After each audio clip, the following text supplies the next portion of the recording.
Good morning, Trinidad and Tobago. We do apologize for the late start for the program this morning, but at the same time, life is live and we hope to make it up to you. My name is DK Rossa. Welcome again to the program. But a well-informed public opinion is essential to the growth of political and social awareness. Words of His Imperial Majesty Haile Selassie, and his birthday would have been Saturday gone on the 23rd. Now, to continue with that train of thought and to speak about GATE and GATE-related issues, we have some students from the UWI, the University of the West Indies, and we say good morning to them. And when we call your name, can you just acknowledge? Thank you. So, Rigan Gibbings. Hi. Whitney Matthews. Hi, everyone. Tesfa Billy. Clevon Oliver. And these students thus far from the UWI Socialist Students Conference. We also have Riet Rollins. Good morning. Joshua Hamlet. Morning, Trinidad and Tobago. Selon Ploden. Good morning, Trinidad and Tobago. Crystal Timul. Good morning. And Tyrone Ocho. Good morning. So while you're all answering, you're going to be sharing the mic around, right? Okay. But at the same time, once again, you want to say welcome. And Reagan, because you have the mic, we start off with you. So we want to break this up into about three segments in terms of like before UWI, during UWI, after UWI, because naturally we're limited by the fact, we can focus on UWI because all UWI students. What are some of the considerations that go into actually going to the UWI? Okay, firstly, you have to understand your financial status. Okay, whether you'll need a student loan, if your parents are able, if you have to do it on your own, you have to consider the cost of books, transportation, if you need accommodation. All these things are vital and essential in deciding whether, okay, I got accepted into UWI, so what's my next step? And so, Whitney, as you right next to her, we want to ask you, thank you. Some people say UWI. Some people might call other names. Why did you go to UWI specifically as a tertiary institution?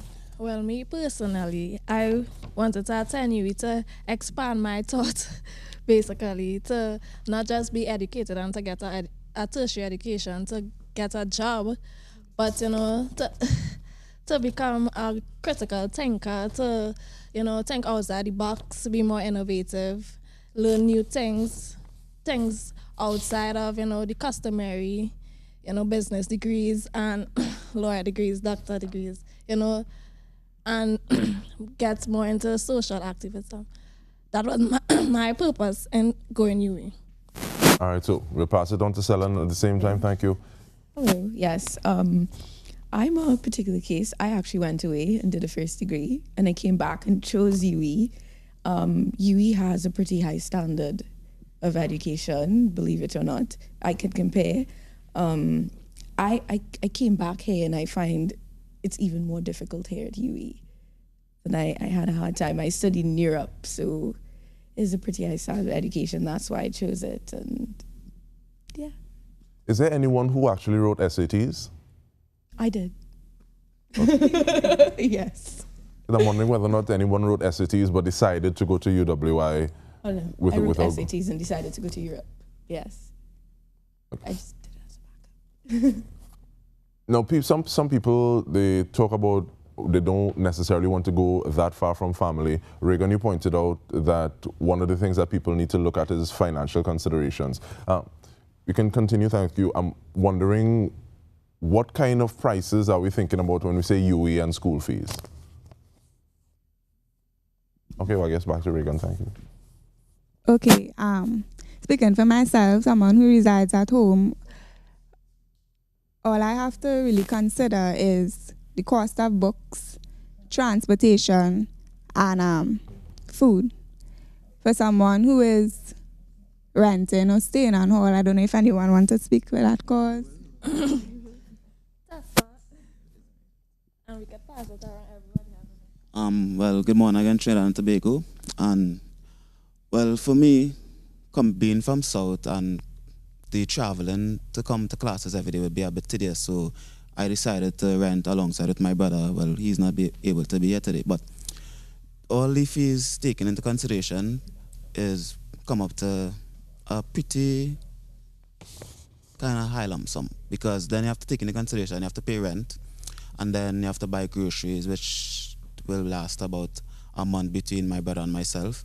And then you have to look at factors like books and photocopies and all that for doing assignments. So all these prices, again, add up at the end of it all. Right. If GATE wasn't in the picture, what would the considerations be like with regard to the financials? At least for me, what I can say, if GATE wasn't a consideration for my financial situation, I think it would have either mean that I enter into the workplace in probably an entry-level position, and I probably work for like about 3 years, and then I choose a degree either based on what my career point would have been after those 3 years, or probably based on my dreams. But what I want to say is that even though that was a possibility, the idea of GATE is to give people the opportunity to follow their dreams easier. And that is something that Trinidad and Tobago needs to be built on. But that actually raises the point, though. Coming right out of school, some people out of mommy and daddy house, what are your dreams? Or those 3 years you spoke about in the work world, and possibly can have someone else answer, but having that experience in the work world, many times that can whittle down what it is you want to do. Not necessarily choices, but help define your dream a little more. What do you think about that? I think work experience, good morning. I think work experience can definitely aid in shaping the way we imagine ourselves and imagine our capabilities. I think it allows for us to consider the fact that we can be a lot more than a clerk or a secretary, not of course discounting these positions and people who operate in such capacities, but you now have the opportunity with a government funded program that allows for us to go to tertiary level education institutions and engage with different programs, different individuals, because it's, as much as it's an educative kind of environment, it allows for social, cultural expansion. How important, possibly Cleven could start, how important is that cultural aspect? Because many people just say, I'm just here, I'm reaching to school, I get my degree, and I'm going on to do whatever else. But in terms of being that holistic kind of student and getting that all-rounded kind of training, how important is that to you? Being able to dive into the richness of both history and culture at the university. When I first started as a student, I was fresh, right? So I wasn't too familiar with the implications in actually becoming a focused student. So for my first 2 years, I played a little bit of my degree, and I suffered for it, right? But in the latter 2 years, I speaking to agricultural extension officers, speaking to past lecturers, and as well as interacting with the people from different degrees, from different faculties. It showed me that the GATE itself was not so much as a privilege, it was a necessity. And this is something that we need as students, to be able to reach our hands into the proverbial cookie jar and get a little taste of the sweets inside. That's the answer. I know. I see you nodding your head when you said it's a necessity. But in terms of, no, we actually passed it this way to the young man, thanks. And I see you nodding your head when you say it's a necessity. Why?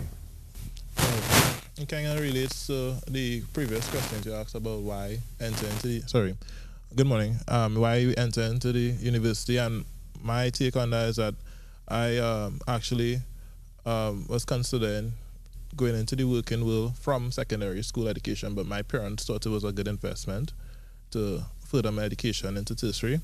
And I was privileged enough to live on the dormitory of Milner Hall, which was close to the university campus, and that exposed me to a lot of foreign culture, and it gave me a more diverse outlook of life and stuff, and I think everybody deserves to have experience, not just with foreign exchange students, but with everybody coming from all parts of Trinidad, because we usually are segregated by, geography in Trinidad, East people, North people, South people, Central people. So I have some, what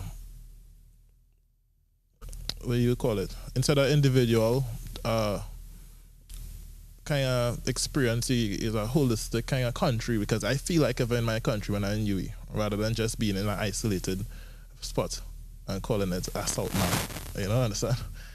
I went to Trinidad, you know, funded institution, and I feel proud to be part of that holistic experience. All right, so we're actually scooping ourselves to Crystal because Crystal has not spoken as yet.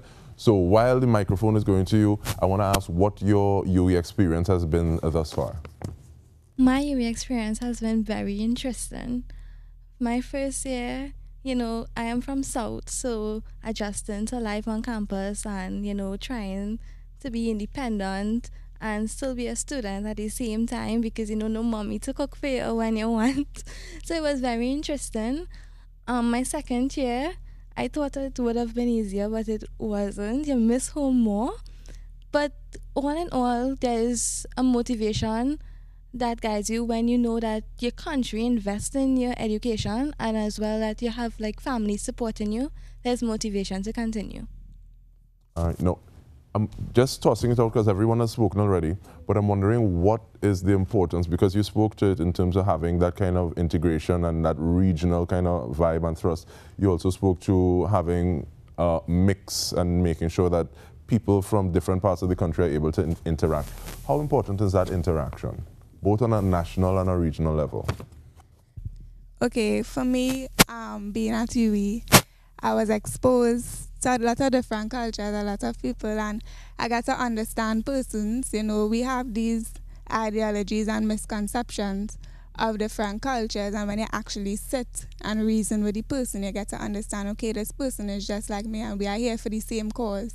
And we are here to get this education, and we know we look at education as just being solely academics, but this holistic concept of education is important because you get to learn different cultures, different ways to interact with people. You build networking, you join groups like this to help fight a cause. So that's important. But let me know how the GATE program works in terms of, is the money paid at the beginning of the semester? Okay, GATE is offered to citizens of Trinidad and Tobago. You have to be here for 3 years, living here for 3 years. And it covers 100% for undergraduates and 50% for postgraduate students.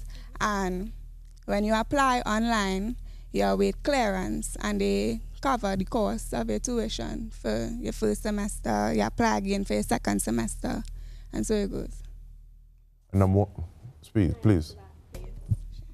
Yeah, so to add to what Rigan was saying, it's not ever that students interface with funds directly. Like, we never touch GATE currency.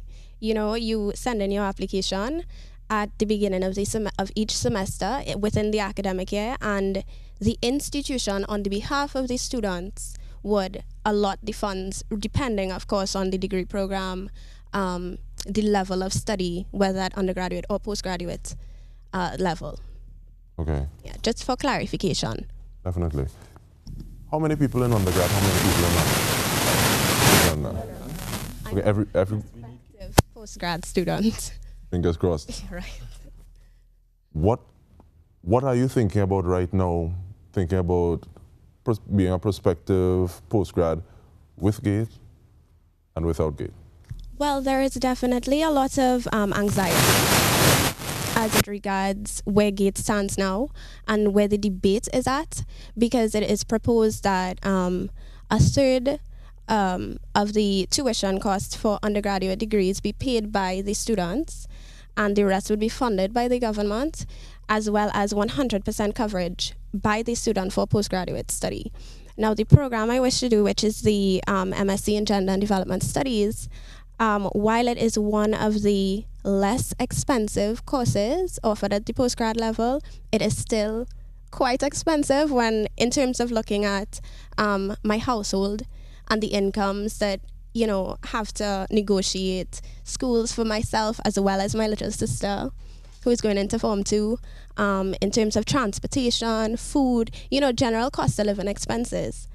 And it's not that I view GATE as this welfare initiative by the government, but I think it absolutely critical and urgent that they funnel money into students who are interested in doing research within various fields, because gender and development studies, I think, is quite necessary within the 21st century, and we have made a lot of strides. And similarly for other degree programs, postgraduate as well as undergraduate. All right, so we take a break, we come back with so much more. We actually want to talk about what is the responsibility of the student who is on GATE or is benefiting from the GATE program. When we return, stay tuned. Good morning. Trinidad and Tobago comes back after this. Welcome back to Good Morning Trinidad and Tobago. We are talking to UWI students. We're talking about UWI in general, their interaction with UWI, and how GATE comes into play with all of that. Now, we just spoke about the fact that you have different things to think about with regard to GATE and partial funding going into your postgraduate. We're claiming it going back into a postgraduate degree. But at the same time, after undergrad, what are some of the ramifications in terms of paying back that GATE funding? Is it something that you think about? Is it something that, is there a plan, a structured plan? How does it happen? Well, I think I would like to speak on this one because I actually got to finish my degree under the GATE program. GATE and students acknowledge this. GATE is a legally binding contract between the individual and the state. You have the choice to do tertiary education without GATE. Every national has that choice. After you're finished with your degree, the GATE contract stipulates under certain amounts that it has spent on your program, how much years of national service you have to do. They define this national service as employment either in the public or private sector. So once again, students don't really have a clear responsibility to pay back directly, say, into a slush GATE fund. But by just working and committing to work in our country and develop our country, afterwards we contribute back and we say thank you very much for spending on our education with GATE. All right, so you said that you can speak to it specifically because you're happy to be finished after being funded by GATE, but how many years are you supposed to pay back? Well, currently right now, I believe GATE has, I am in between, I believe there's a range between 100,000 and 150,000, and I fall within that range, so I have to give back about 3 years of national service. I do plan to give back more because I believe my nation definitely deserves my expertise. So that's where I have to say to myself that afterwards I have 3 years to commit myself to Trinidad and Tobago. From what you all know and from what you all hear, is that the general kind of feeling? Because I'm wondering whether or not people, okay, I've gotten my degree, but at the same time, people aren't really looking at me to pay back that amount of time in service. So do you find people leaving? Do you find people paying back that time? I think students need to be reminded that getting access to GATE, you should know that on leaving university, you have a social responsibility to contribute to our economy and our society, we may be working or doing some sort of activism work, putting in work to better the communities, the society holistically. I mean, when you get your degree, you're not sitting down in knowledge you get. And it's not just to work hard and be a good worker, it's to be a good citizen, to think critically, to think academically, and, you know, to voice your opinion. If you are an educated individual, whether a young student just fresh out of university or someone who went to university just to better their career, you are doing something for our country's development. And you just have to keep that in mind. They paid for you to come to this institution. You're not just working to, you know, repay debt. You're working for the society. So every decision you make, everything you do is for our country. Okay. Well, how easy is it to be that good citizen when you finish your degree, you did your part, you came out with first class honors, but at the same time, there isn't a ready slot to fit into? Okay, well, I'm saying that, you know, I was thinking that as students, we've benefited from GATE. I want to say it's our responsibility to look and see, well, this is what's lacking in our society, this is what is needed. It's my duty, along with others, to try to develop, I guess, the industries that need to be here. You know, everybody can't be a doctor, a lawyer, or this, or that. You know, there are things that are lacking. There are things you could think of that could use your expertise, and you go out there and you do what it is, because it's a lot of us benefiting from GATE, and I guess the economy can't give every one of us a job, so we need to be, I guess, creative. Okay, so that brings me to the point though. How relevant is, well, I'll say UWI because everyone here is a UWI student. How relevant is UWI in terms of preparing people for the working world, either as a good employee or as someone who is thinking along entrepreneurial lines? Because I'm in school and I see this need, so UWI can help me towards getting better so I can fill that need. How relevant is UWI with regard to that? Thank you. I can't speak for all faculties, I can only speak for mine own. But in terms of the opportunities for, like I say, entrepreneurs or for work after school, it's strange in the sense that I've been working for the entire time I've been at UWI, and as my friend Joshua was saying, GATE caters for part-time students in the sense that you're not while you work and go to school, that counts as you paying back for your degree. You understand?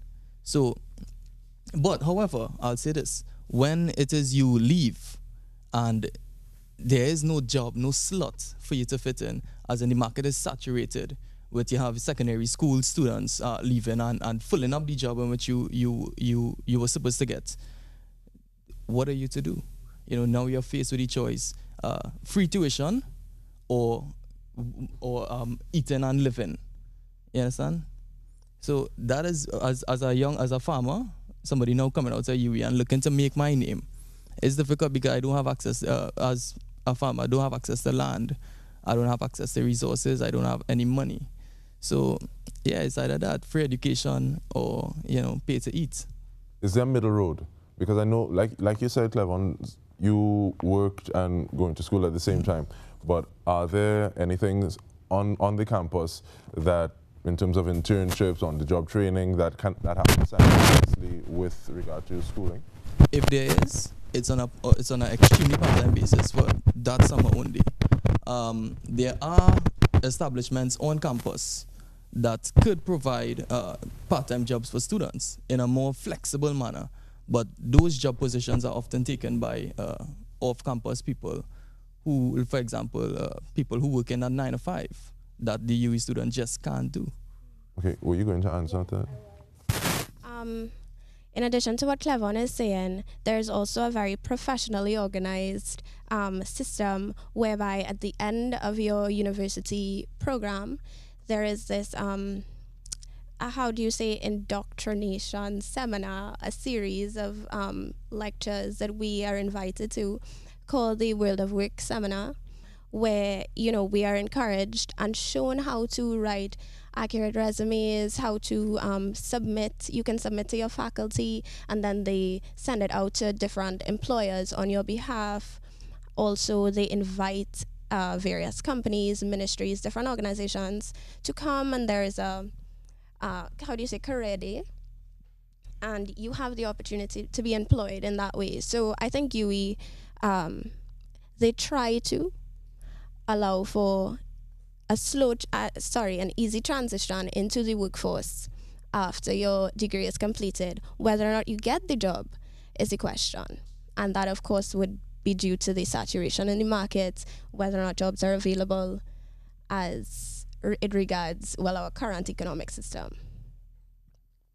That's for Crystal. How important is it to be a member of groups while on the campus? Because some people think it's just school, and some people are talking about building a holistic individual who has other pursuits. How important is it to be part of much more than just school? Well, it's very important because, I mean, going into UWI, you're going with this idea that you just go in and you focus on your degree that you're pursuing, and that's just it, and that's the end road. You get the degree, you get out, you go to the world of work. But then when you enter campus, it's a whole different environment. It's how to interact with all these other individuals from not just Trinidad, but regionally and also internationally. So it's very important to become part of groups so you can understand others, you can get a holistic feel of different cultures, and you can become involved in much more. Like, for example, the UWI Social Student Conference, where this group, we fight for many things. We had the books, Not That seminar and all that.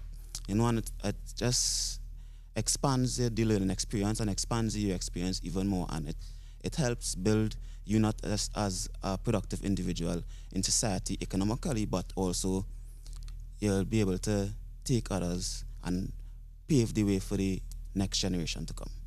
All right, speaking of the next generation, Crystal, knowing what you know now, what would you tell someone who's asking you about, should I go to UWI? Yes, I think I will advise people to go to UWI, but just be prepared for it. It is not as easy as people make it seem. It is, you have to form groups.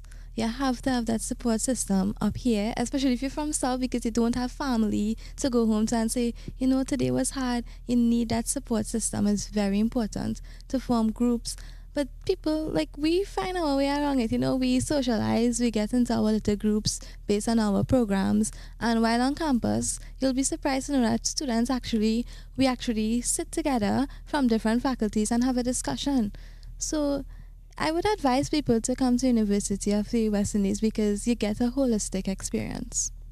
Now, speaking of that holistic experience, I love the fact that you mentioned having conversations, progressive conversations outside of class time. How is the UWI with regard to actually building critical thinkers? Because I've had a knock of people have told me sometimes, UWI students, they're bright, but at the same time, if I take them and they learned A, and I want them to take that knowledge and apply it to B, it's a bit problematic sometimes.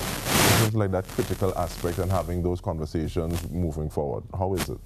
Well, this is why I think joining groups is important. You see, our group, UWI SSC, we are like activists in training. We are learning how to mobilize, organize events, coordinate different things. So dealing with issues like this, how to put it together to get a public response, this is exactly what we engage in, having critical discussions, arguments, debates. And outside of that, in UWI, what you're learning in academics, you're learning how to write essays, you know, how to do papers, thesis, everything. So all I say as a student is everything that we learn, we should use it outside of school when we leave. And I'm not saying that, you know, we should just go and work hard for the country to better the economy. But you write articles in the papers, you critique the government, you form an opinion, you know, you get your voice out there. You're not just sticking to the normal narrative, okay? What I have observed, if you were to take 10 students and ask them, why are you at UWI and why do you want to pass your course? More than half will say, my parents don't have money to pay back for this course, to pay back GATE. I don't have money for summer school. So therein we see the importance of how GATE is essential. You see that we need GATE to continue through our tertiary education. And for students who want to start UWI, there's a pressure on them from the start that you need to pass all your courses. You need to pass. So incorporating all these views, we understand that yes, academics is essential, but you also need to grow from what you're studying, not just wanting to pass or get a degree and leave. All right, so I'll take your final comment and then we move forward. Okay, just to build on the idea of groups and the importance of it, I think now would be a fitting time to welcome any other youth organization, any other youth leader within, or youth leaders, ambassadors within Trinidad and Tobago, just to join the cause and champion for GATE and the absolute necessity that it has become to fight for 100% tuition funding at an undergraduate level and 50% at the postgraduate level of study.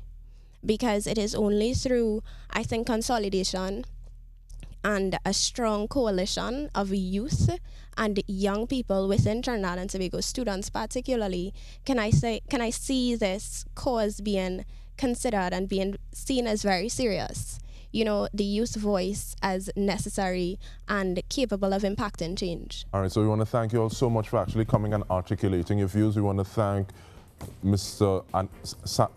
Amilcar Sanatan and Aruna Jagasa, who came before with him. And this has been a conversation on GATE. We have news at the top of the hour. Good morning, Trinidad and Tobago continues after this.